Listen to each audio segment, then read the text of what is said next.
सभी गुरु भाइयों को हरिहर स्वागत है। आप सबका हमारे YouTube चैनल पर आज चर्चा करेंगे शरीर के सातों चक्रों के बारे में। जिस प्रकार जीवन शरीर और उससे संबद्ध 6 शरीर स्थूल शरीर का संचालन करते हैं, उसी प्रकार से 7 चक्र भी हैं जो इन शरीरों से संबद्ध हैं और इन शरीरों की ऊर्जा का मुख्य स्रोत हैं। प्रत्येक एक चक्र हर एक शरीर से विशेष रूप से जुड़ा है। उन चक्रों को शरीरों से भिन्न नहीं किया जा सकता, केवल समझने के लिए अलग अलग प्रकाश डाला जा सकता है। प्रत्येक चक्र के 2 मूलभूत विशेष गुण हैं।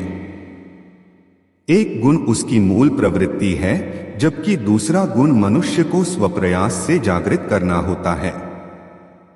यही पुरुषार्थ है। इसी के लिए मनुष्य शरीर मिलता है। अनेक लोग इन चक्रों के जागरण का प्रयास करते हैं, लेकिन पूर्ण गुरु न होने के कारण, सही विधियों का पता न होने के कारण इसमें अपेक्षित सफलता नहीं मिलती है। ये 7 चक्र तो मुख्य हैं। इनके अलावा 108 चक्र होते हैं जो सिर, हाथ व पैरों में भी होते हैं। इन 7 चक्रों से संबद्ध 3 मुख्य ग्रंथियां होती हैं, जिन्हें ब्रह्मा, विष्णु व रुद्र ग्रंथियां कहा गया है।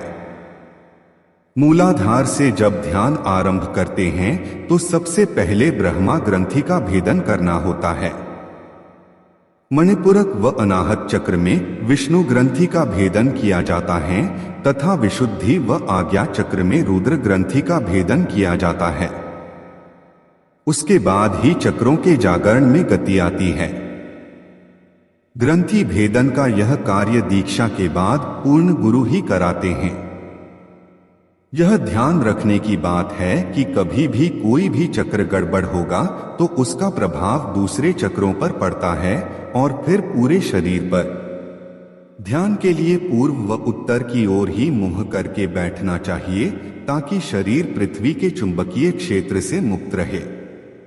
यह भी विशेष ध्यान रखने की बात है कि पितरों पूर्वजों की मुक्ति हुए बिना, स्मृतियां, कर्मभोग, कर्मबंधन करे बिना न ध्यान होगा, न कोई चक्र जागृत होगा।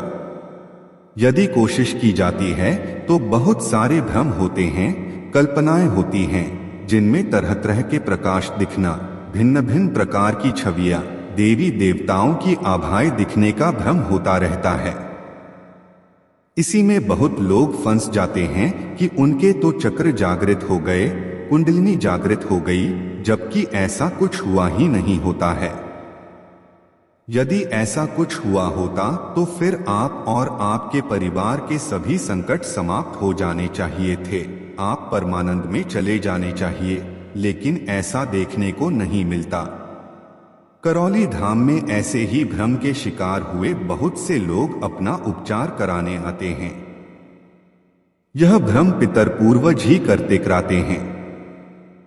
आगे के वीडियो में सभी चक्रों को एक एक करके विस्तार से वर्णन किया गया है, जिनके लिंक डिस्क्रिप्शन में दिए गए हैं, वहां जाकर आप आगे के वीडियो देख सकते हैं।